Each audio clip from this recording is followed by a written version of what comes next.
Assalamualaikum warahmatullahi wabarakatuh. Ini menjadi abadi dan masyhur dalam sejarah Islam. Antara lain karena diikuti dengan turunnya firman Allah Subhanahu wa taala sebagaimana tercantum dalam Al-Qur'an surat Al-Ahzab. Untuk pertama kalinya dalam usia yang masih muda, kaum muslimin di Madinah dikepung oleh kurang lebih 10.000 orang pasukan musyrikin yang terdiri dari berbagai suku dan kabilah. Pasukan itu diperkuat lagi oleh kaum Yahudi Banu Quraidah yang mengkhianati perjanjian perdamaian dengan Rasulullah SAW. Mereka ini bergabung dengan pasukan musyrikin Quraisy yang membeledak dari Mekah guna mengepung kota Madinah. Peperangan tersebut dinamakan juga dengan Perang Khandaq atau Perang Parit. Karena untuk mengulangi penyerbuan kaum musyrikin Quraisy atas usul dan prasangka dari Salman Al-Farisi dengan persetujuan Rasulullah SAW, kaum muslimin menggali parit-parit yang cukup lebar dan dalam di sekitar pinggiran kota Madinah. Di Perang Khandaq ini, keampuhan dan ketangkasan Ali bin Abi Thalib juga teruji dalam perang tanding melawan seorang pendekar Quraisy yang terkenal ulung, yaitu Ammar bin Abdul Ud al-Amiri. Al-Hamid al-Husaini dalam bukunya yang berjudul Sejarah Hidup Imam Ali bin Abi Thalib radhiyallahu anhu menggambarkan Ammar adalah seorang prajurit berkuda yang gesit dan lincah bermain pedang atau tombak. Dengan jongkak dan sombong, si kafir itu berani maju ke depan, menyeberangi parit pertahanan kaum muslimin lewat barian yang agak dangkal dan sempit.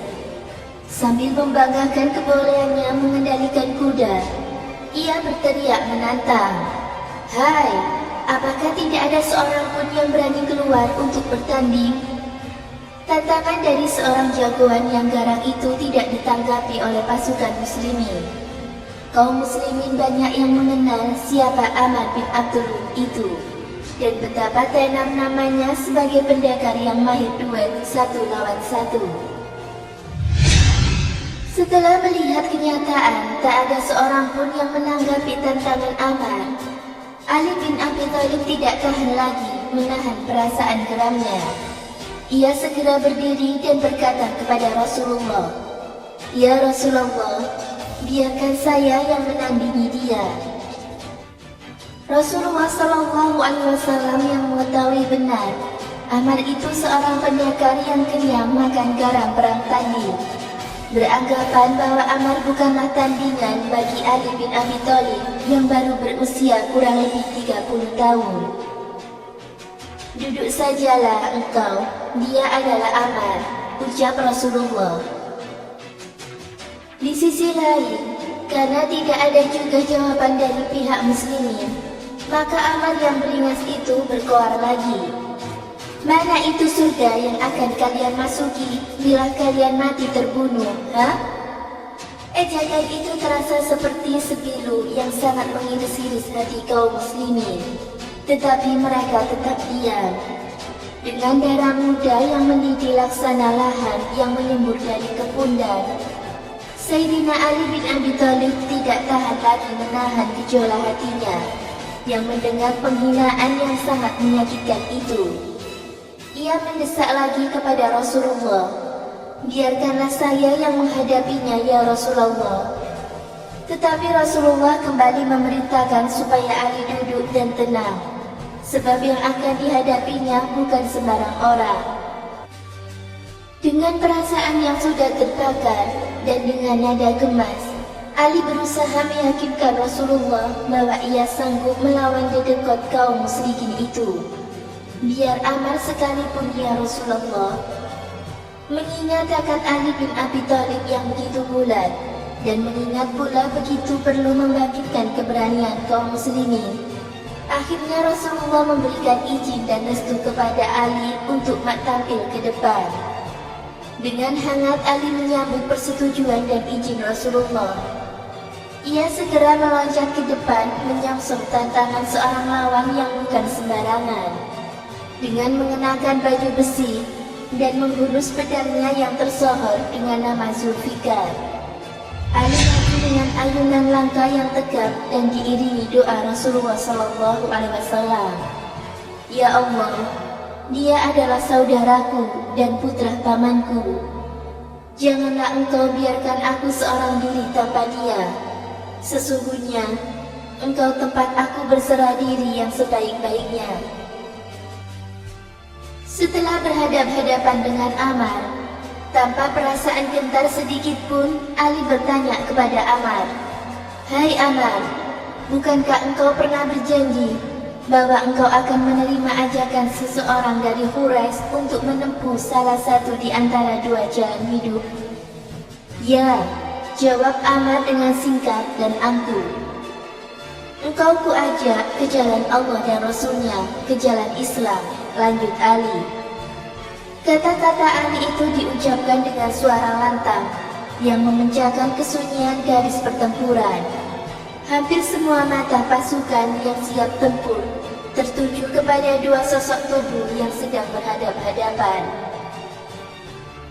Ammar bin Abdul Wud yang sudah cukup usia, garang, dan banyak pengalamannya menghadapi perang tanding, kini bertatap muka dengan seorang anak muda yang berdiri tegap di hadapannya. Pemuda pemberani, jantan, dan perkasa, berbaju besi dengan pedang terhunus di tangannya.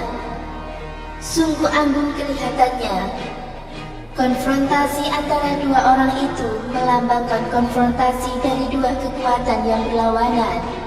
Kekuatan lama yang sudah lapuk dan kekuatan baru yang sedang tumbuh, yaitu kekuatan jahiliyah dan kekuatan Islam. Mendengar pertanyaan yang bernada desakan itu, dengan cepat Ammar pun menyahut, "Aku tidak membutuhkan itu." "Kalau begitu, mari kita mulai bertanding," tantang Ali sambil siaga menghadapi gerakan Ammar. Tantangan Ali itu diremehkan begitu saja oleh Ammar. "Aku tak suka menumpahkan darahmu. Ayahmu adalah teman karibku." Tanpa memperdulikan ucapan Ammar, Ali dengan perasaan tak sabar lagi berucap, "Tetapi demi Allah, aku justru ingin membunuhmu." Ucapan seorang pemuda yang dianggap ketus oleh Ammar itu ternyata membangkitkan amarah dan meluapkan emosinya. Cepat saja darah perang yang mengalir dalam tubuh Ammar mendidih. Naluri keprajuritannya segera cepat menyertakan gerakan refleksi dan langsung seketika menyerang Ali. Demikian gesit dan tangkasnya Ammar mengayunkan pedang dengan dorongan tenaga yang luar biasa. Tetapi Ali tidak kalah tinggi nalurinya dan gerakan refleksinya. Ammar yang sejak semula meremehkan lawan, ternyata sia-sia belaka dalam mengerahkan segala kekuatan ototnya untuk menebas leher Ali bin Abi Thalib. Kesempatan yang meleset itu dipergunakan sebaik-baiknya oleh Ali. Ia mengelak, menangkis, dan menyerang dalam gerakan beruntun secara kilat. Pada saat Ammar kehilangan keseimbangan badan, pedang Zulfikar yang diayunkan kuat-kuat oleh Ali menyambar bahu kanan Ammar sampai terbelah dua. Pedagang kebanggaan Quraisy itu jatuh dari kudanya, mengelepar ke tanah, mandi darah dan debu. Perang tanding itu berlangsung demikian cepat, dan selesai jauh lebih cepat dari yang diperkirakan orang-orang. Pada mulanya, banyak yang menduga bahwa Ali yang masih hijau itu akan dibelah dua oleh pedang Ammar. Oleh karena itu, ketika jagoan Quraisy itu tersungkur tidak bangkit kembali, banyak orang dari kedua pasukan yang terkesima. Hampir saja mereka tidak mempercayai apa yang sudah terjadi. Baru setelah Ali menyerukan takbir, kaum muslimin menyambutnya dengan memandangkan kebesaran Allah. Allahu Akbar, Allahu Akbar. Selanjutnya Ali bin Abi Thalib kembali menghampiri Rasulullah. Dengan perasaan haru dan syukur kehadirat Allah Subhanahu wa Ta'ala, Rasulullah mengeluarkan pernyataan singkat.